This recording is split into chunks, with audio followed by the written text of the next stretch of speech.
मुंबई कभी सोती नहीं। ये शहर रात को भी सांस लेता है, दौड़ता है, चमकता है। लेकिन हर शहर की तरह मुंबई के भी कुछ कोने ऐसे हैं जहां रोशनी नहीं पहुंचती। और अगर पहुंच भी जाए तो सच दिखाई नहीं देता। उस रात बारिश हल्की थी।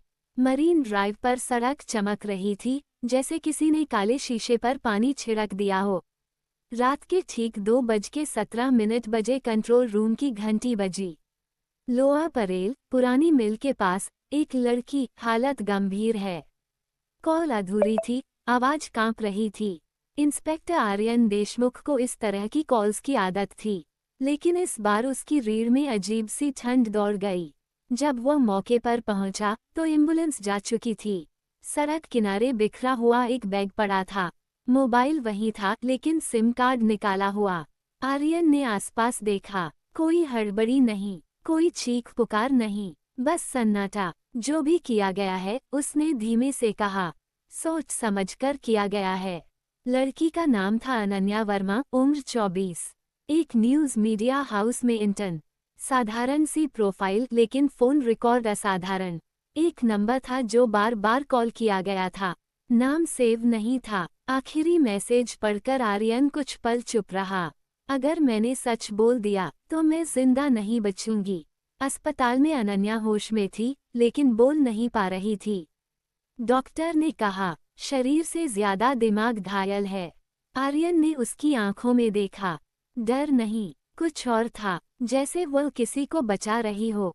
अगले 3 दिनों में मुंबई के अलग अलग इलाकों से 2 और केस सामने आए। पैटर्न अलग था, लेकिन एक चीज समान। पीड़िताएं बोलने को तैयार नहीं थीं, और हर केस में मोबाइल से सिर्फ सिम कार्ड गायब। आर्यन को अब यकीन हो गया था, यह कोई एक अपराध नहीं, ये सिस्टम है।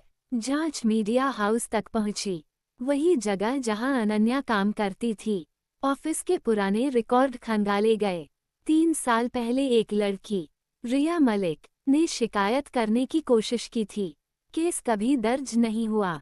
रिया की फाइल के साथ एक नोट था, मैटर सेंसिटिव है, ऊपर से प्रेशर है।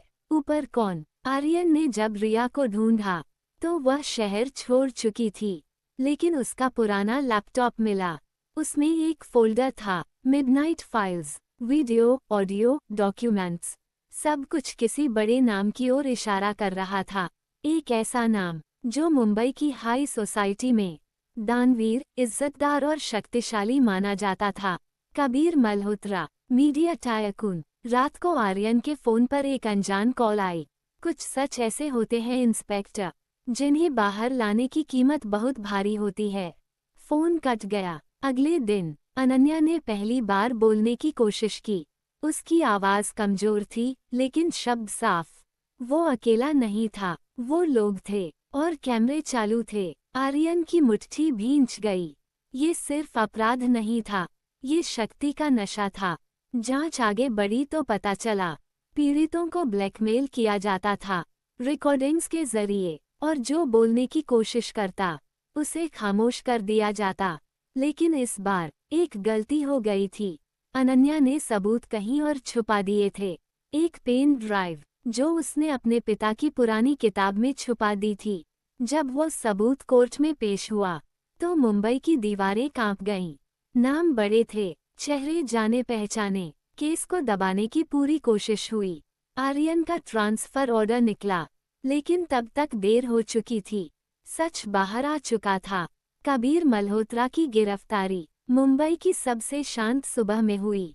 कैमरे थे, लोग थे, लेकिन इस बार कोई साइलेंस नहीं था। अनन्या महीनों बाद पहली बार खुलकर रोई। डर के आंसू नहीं, हल्केपन के। आर्यन ने फाइल बंद करते हुए कहा, मुंबई शोर से नहीं डरती, मुंबई डरती है साइलेंस से।